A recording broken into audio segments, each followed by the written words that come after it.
नमस्कार मंडळी, तुम्ही माझ्यासारखी गावच्या पद्धतीची पालक बटाट्याची ग्रेव्ही करून बघा.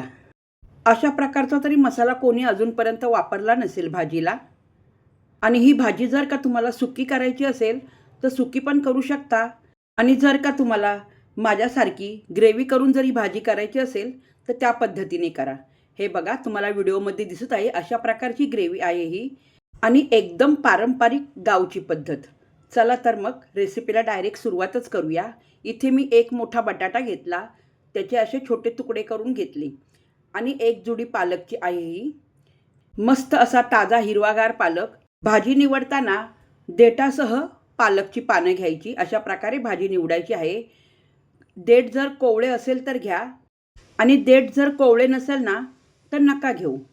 भाजी चिरून घ्यायच्या आधी याला आहे ना चांगली 2 पाण्याने स्वच्छ धुवून घ्यायची. नंतर त्याला, आता पालक मी जाड आणि मोठा कापून घेत आहे. तुम्हाला असे वाटेल बारीक न कापता अशा प्रकारे का कापले, तर माझ्याकडे हे चॉपर आहे, इलेक्ट्रॉनिक चॉपर आहे हे. याच्यामध्ये पालकची भाजी घालून मी याला बारीक करून घेणार आहे. मी याचं प्रमोशन नाही करत, पण ह्या चॉपरमध्ये ना भाजी खूप मस्त बारीक होते.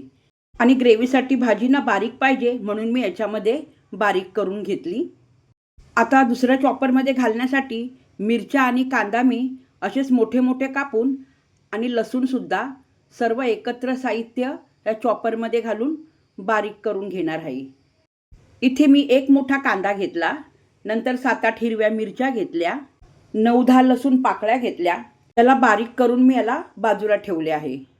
मिक्सर जारमध्ये 1 चमचा धने आणि अर्धा चमचे जिरे याची पहिली कोरडी भरड करून घेतल्यानंतर आता याच्यामध्ये 3 चमचे शेंगदाणे भाजून मिक्सर जारमध्ये घालून घ्यायचे, आणि अशा प्रकारे सरसरीत त्याला वाटून घ्यायचे आहे.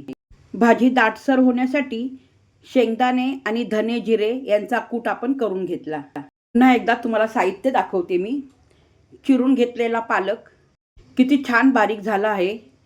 हा चिरून घेतलेला कांदा, हिरव्या मिरच्या आणि लसूण, आणि हे बटाटे पाण्यातून काढून घेतले, आणि हा आपलं धने आणि शेंगदाण्याचा कूट. आता भाजी करायला घेऊया. कढईमध्ये 1 पळी तेल घालून घ्यायचे. तेल चांगले गरम झाले की 1 चमचा जिरे घालून घ्यायचे. जिरे चांगले तडतडले तर लगेच त्याच्यामध्ये कांदा, हिरवी मिरची हे चिरून घेतलेले साहित्य घालून चांगले परतून घ्यायचे.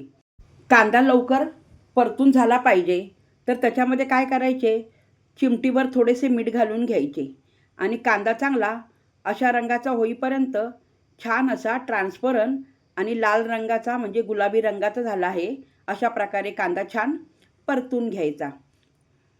कांदा चांगला ट्रान्सपरंट आणि गुलाबी रंगाचा परतून घ्यायचा असेल ना तर त्याच्यामध्ये मीठ घालायचे. खूप लवकर परतून होतो. ही खूप महत्त्वाची किचन टिप्स आहे. तुमच्यापैकी कोणाकोणाला माहीत आहे हे कांद्यामध्ये मीठ घालून परतून घेतात तर मला कमेंट्स करून नक्की सांगा. आता याच्यामध्ये मी 1 टीस्पून लाल मिरची पावडर घालून घेतली. लाल मिरची पावडर घालून घेतल्याने भाजीला रंग खूप छान येतो, म्हणून मी लाल मिरची पावडर घालून घेतली. 2 सेकंदपर्यंत बटाटे चांगले परतून घेतले ना, आता याच्यामध्ये घालायचे आहे आपल्याला चिरून घेतलेला पालक. ज्या भांड्यामध्ये आपण पालक चिरून घेतला ते भांडे खरंच खूप सोयीस्कर आहे. पराठ्यासाठी तर एकदम सोयीस्कर. कोबी, फ्लॉवर या भाज्या खूप छान बारीक होतात. घातलेले सर्व साहित्य चांगले खालीवर करून चांगले परतून घ्यायचे. पहिल्या मिठाचा अंदाज बघून याच्यामध्ये आता चवीनुसार मीठ घालून घ्यायचे. मीठ घालून भाजी पुन्हा एकदा 1 सेकंद तरी चांगली परतून घ्यायची, म्हणजे सर्वीकडे मीठ कसे सारखे लागले पाहिजे, अशा प्रकारे भाजी परतून घ्यायची. आता याच्यावरती आपण झाकण ठेवूया 2 मिनिट. 2 मिनिटानंतर झाकण काढल्यावर शेंगदाण्याचा कूट घालून घ्यायचा. आता सर्व साहित्य पुन्हा एकदा चांगले खालीवर करून परतून घ्यायचे. आणि तुम्हाला जर का अशा प्रकारे एकदम सुकी भाजी करायची असेल ना, वरतून थोडाशा पाण्याचा शिपका मारून घ्यायचा, त्याच्यावर झाकण ठेवायचे, आणि 5 मिनिट तरी भाजी छान वाफवून घ्यायची, म्हणजे भाजी छान सुकी आणि कोरडी मस्त शिजवून होते.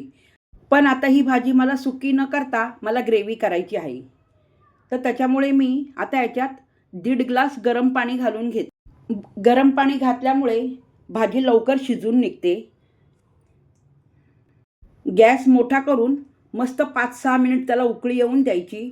उकळी आल्यानंतर बघा पाणी पण कमी झाले आहे आणि भाजीसुद्धा छान शिजवून झाली. तुम्हाला मी बटाटा दाखवते. बटाटासुद्धा छान असा मऊ शिजून झाला आहे. आता आपण गॅस बंद करून टाकायचा आणि जशी जेवढी मला ग्रेव्ही पाहिजे तेवढी मी ग्रेव्ही करून घेतली. आमच्या भागात ना पालक बटाट्याची ग्रेव्ही अशा प्रकारे करतात. तुम्हीसुद्धा करून बघा आणि तुम्हाला आवडली असेल तर मला कमेंट्स करून नक्की सांगा. भाजी मस्त अशी दाट आणि रंगही खूप छान आला आहे भाजीचा. आता या भाजीबरोबर खाण्यासाठी मस्त अशा ज्वारीच्या भाकरी, कांदा, शेंगदाण्याची चटणी आणि लिंबाचं लोणचं. कसे वाटले जेवण? भारी आहे ना? मस्त भारीमध्येच लाईक करा, शेअर करा आणि सबस्क्राईब नक्की करा.